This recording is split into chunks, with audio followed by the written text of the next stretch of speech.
नमस्कार, आप देख रहे हैं लाइव बिहार न्यूज चैनल। आज हम आए हुए हैं कटिहार जिले के कुर्सेला प्रखंड के दक्षिणी मुरादपुर में के पंचायत में। यहाँ के मुखिया जी श्री ललन राम जी जो हमारे समक्ष बैठे हुए हैं।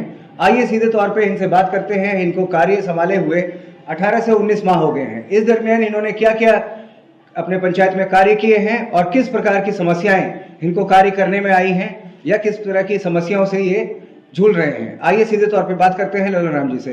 ललन राम जी, मुखिया जी, आपका पहले बहुत बहुत स्वागत है हमारे चैनल में। सबसे पहले हम झारखंड बिहार न्यूज़ को धन्यवाद देना चाहते हैं और हार्दिक अभिनंदन करते हैं जो कि आप झारखंड से चल के मेरे कटिहार जिले के कुर्सेला प्रखंड के दक्षिण मुरादपुर पंचायत में संपर्क किए हमसे। इसके लिए आपको बहुत बहुत धन्यवाद। करते हैं मुखिया जी, आपके पंचायत में नल जल की क्या स्थिति है? ये हमारे मुख्यमंत्री जी का ड्रीम प्रोजेक्ट है, इसकी क्या स्थिति है आपके पंचायत में? देखिए, नल जल का स्थिति जो है पूरे बिहार की मैं बात कर रहा हूँ, उसमें मेरा दक्षिण मुरादपुर पंचायत पड़ता है। जो कि वित्तीय वर्ष में जो है हमारे डीएम साहब आए थे, उन्होंने जो है उनके सामने हम जो है जल नल समस्या का जो है समाधान के लिए उनको कहे कि देखिए मेरे पूरे पंचायत में मात्र 25% नल लगा है। नल लगा तो उसमें जल नहीं है, जल अगर निकलता भी है तो मकई गेहूँ खेत में जाता है। जबकि डीएम साहब ने हमारे सामने सबके सामने जो है जय साहब को डांटा भी, फटकारा भी, फिर भी आज तक कोई कार्रवाई नहीं हुआ। चूँकि देखिए सरकार का बहुत महत्वाकांक्षी योजना है, उनका तो मंशा साफ है, नीति भी साफ है, लेकिन कुछ बिचौलिए लोगों के द्वारा जो है यह जो कार्य किया जाता है, जो कि कार्य को समय पूरा नहीं करता है और कार्य में जो है बदल मिलाने का काम करता है ये वेंडर लोग। सरकार प्रशासन बहुत अच्छे हैं हमारे यहाँ के, इसलिए हम सरकार की दोष नहीं देंगे और प्रशासन का भी दोष नहीं देंगे, क्योंकि जो वेंडर बनता है सारा दोष उनका है। मुखिया जी, यानी कि आपका कहने का मतलब है कि अगर ये पीएचडी विभाग के थ्रू नहीं होता और आपके अधीन होता तो आप इसको दुरुस्त करके अपने तरफ से पूरा का पूरा नल जल योजना को संपूर्ण रूप से कार्यरत कर सकते थे?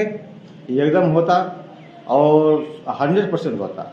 अगर प्रतिनिधि के द्वारा किया जाता तो कारण होता है कि प्रतिनिधि के द्वारा जो भी कार्य होता है वहाँ का समाज का जो है सभी आदमी का नजर रहता है और घर घर में जो है आदमी आवाज़ उठाता है कि हमारे यहाँ नल नहीं लगा भाई, हमारे यहाँ पानी नहीं आ रहा है, तो उसमें जब मुखिया तुरंत एक्शन लेता है और वार्ड भी एक्शन लेता है कि हमको काम समय करना है, क्योंकि हमको इसी गाँव में रहना है। यह तो वेंडर को जो द्वारा हुआ ना, जैसे वेंडर के द्वारा गया सारा काम ही चौपट हो गया।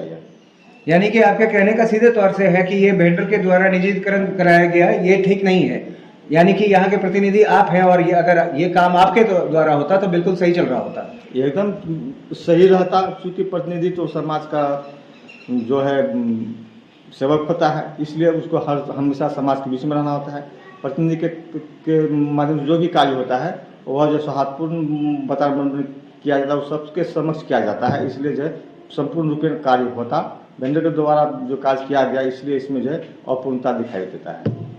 जी मुखिया जी, स्वास्थ्य की क्या व्यवस्था है आपके पंचायत में? बहुत अच्छी है, यहाँ उप स्वास्थ्य केंद्र है यहाँ, ठीक है, बगल में अपना पीएचसी भी है। कोई समस्या होता है तो समाधान हो जाती है तुरंत। आपके पंचायत की मूल समस्या क्या है मुखिया जी?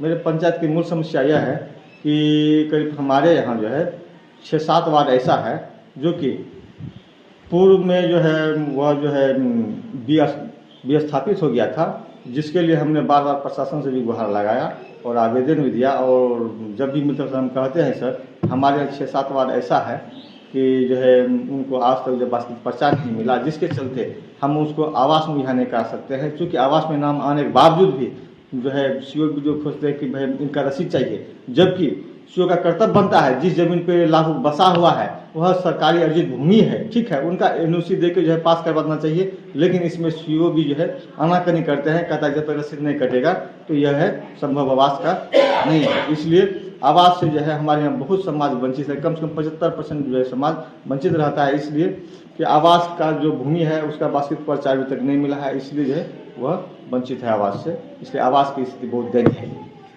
यहाँ इंदिरा आवास के दरमियान आपने कितनों को आवास दिलवाया अभी इस समय पुराने में से? पिछले वित्त वर्ष में जो है 172 पास किया था, जिसमें से जो है मतलब 8-10 आदमी को ही मिला है। चूँकि इसलिए बाकी शेष बचे आदमी के पास आवास की तो भूमि है, सरकार द्वारा अर्जित की गई है, लेकिन उनके पास वास्तविक पर्चा नहीं है, जिसके कारण जो है उनको आवास जो आवंटित नहीं हो सकता है। जी, आपके यहाँ शिक्षा की क्या व्यवस्था है? शिक्षा की व्यवस्था बहुत अच्छी है, हम लोग गाइड करते हैं, बराबर स्कूल घूमते रहते हैं, शिक्षा की व्यवस्था बढ़िया है। यहाँ की प्रशासन भी ठीक है हमारे सीओ वीडियो, इसमें कहीं कोई दो राय नहीं। जी, अभी आपने कहा कि सीओ जो है कहते हैं कि जब तक रसीद नहीं कटेगा तब तक कुछ नहीं हो सकता है, और अभी एक बार आप कह रहे हैं कि यहाँ के सीओ वीडियो भी ठीक हैं। सीओ जी को आप कभी धरातल पे ले जा करके दिखाए हैं कि क्या क्यों नहीं पर्चा कट सकता है और क्या चीज़ है, कैसे है? हाँ, ऐसा कहने के बाद जो है 1-2 वार्ड में शुरू कराया गया है, लेकिन बहुत देर सवेर हो गई है। ठीक है, अब हो सकता है कि 5 साल में पूरा होगा कि नहीं होगा, यह अभी असंभव है। आपकी जैसे आपका पंचायत बहुत बड़ा है, इतने सारे वार्ड, 17 वार्ड हैं, और आपके वार्ड भी काफ़ी अलग अलग दूर दूर में हैं, तो इसके लिए आपने कभी किसी विशेष फंडिंग के लिए कभी सरकार के सामने गुहार लगाई? जी सर, अभी फिलहाल में ही है मीडिया के सामने जो है, करीब जो भी हमारे कुशेला की मीडिया है उसको बहुत बहुत धन्यवाद देते हैं और सौजन्य भी करते हैं, क्योंकि एक बार कहने पे जो है सारे मीडिया हमारे पीछे आ गए। और सबसे बड़ी बात है कि हमारी पंचायत की जो समस्या है वह कटाव जो है मेरे गांव से 150 से 200 फीट की दूरी पे कटाव है, और हम प्रशासन से गुहार भी लगाई। पिछले वित्त वर्ष में जो है प्रधान सचिव आए थे, हम जो है उनसे कहे थे कि सर यहाँ बांस पाइलिंग करने से मेरा कटाव नहीं रुकेगा। कटाव तभी रुक सकता है सर कि पत्थर टोला से लेकर जरलाही तक में जब तक 10 से 12 ठोकर नहीं बनता है, और वह जो है ठोकर कम से कम 1 से 1.5 किलोमीटर की होनी चाहिए, क्योंकि जब तक ठोकर नहीं बनता मेरा कटाव नहीं रुकेगा। कुर्सेला जो है सर यह बहुत गंभीर जगह है और बहुत ही यहाँ भीषण कटा होता है, इसलिए कटा होता है। कुर्सेला पुल जो है 7 नदियों का संगम है। हाँ, यह पश्चिम से आती है और पूरब से जो है दक्षिण से जो है गंगा आती है भागलपुर होके। यह दोनों का संगम टकराव के कारण जो है खास करके पत्थर टोला, खेरिया, 3 घड़िया, मलिनिया पे उनका दबाव पाने का पड़ता है, इसलिए तो वहाँ कटाव बहुत तेज हो रही है। अभी फिलहाल में हम 5-6 दिन हो रहा है मीडिया के लोगों के द्वारा, हमने सरकार के द्वारा तक हम आवाज़ पहुंचाने का जो है काम कर रहे हैं। अब सरकार की नींद कब खुलेगी सर, या तो लगता है कि सर हम बार बार आवाज़ उठाते हैं, अगर सरकार की नींद खुल जाए तो मेरा समाज का बचाव हो सकता है, नहीं तो मेरा समाज जो है मतलब नदी में पूरा गांव विलीन हो जाएगा। बहुत शेष बचेगा रेल, तब सरकार की संपत्ति है तो उसको तो बचाएगा ही, लेकिन समाज के को बचाने के लिए अभी तक कोई ठोस कदम या कार्रवाई नहीं की गई है प्रशासन की ओर से। ये थे ललन राम जी, यहाँ के मुखिया। इनका कहना है कि यहाँ की सबसे बड़ी समस्या एक तो आवास, विस्थापित लोगों को जो है उनको आवास मुहैया कराया जाए। दूसरा सबसे बड़ा इस क्षेत्र का समस्या है कटाव को लेकर के यहाँ के लगभग हर पंचायत परेशान है, और सरकार को खास करके कटाव रोकने के ऊपर ध्यान देना चाहिए। ललन जी, मुखिया जी, क्या सरकार की नीतियों से आप संतुष्ट हैं? संतुष्ट तो है सर, उसका वेंडर से संतुष्ट नहीं है।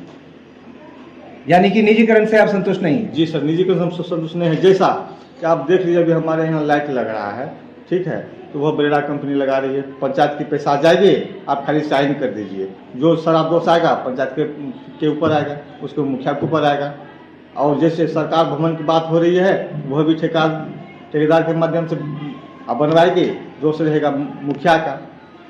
मतलब काम से उनको सरकार की वेंडर कराएगी। यानी कि आपका कहना है जो अधिकार आपके हैं वो आपके ही दिए जाएं, क्योंकि धरातल पे आप हैं, आप जो काम करवा सकते हैं वो वेंडर के द्वारा नहीं हो सकता। जैसे कि शुरू में पीएचडी के बारे में आपने बताया, यानी कि हूबहू उसी तरीके से जी, आपके अधिकारों का हनन हो रहा है। सीधे तौर पे अगर कहा जाए तो मुखिया को मखौटा बना के रख दिया गया है, तो मुखिया को मुखिया ही रहने दिया जाए, मुखौटा ना बनाया जाए। जी।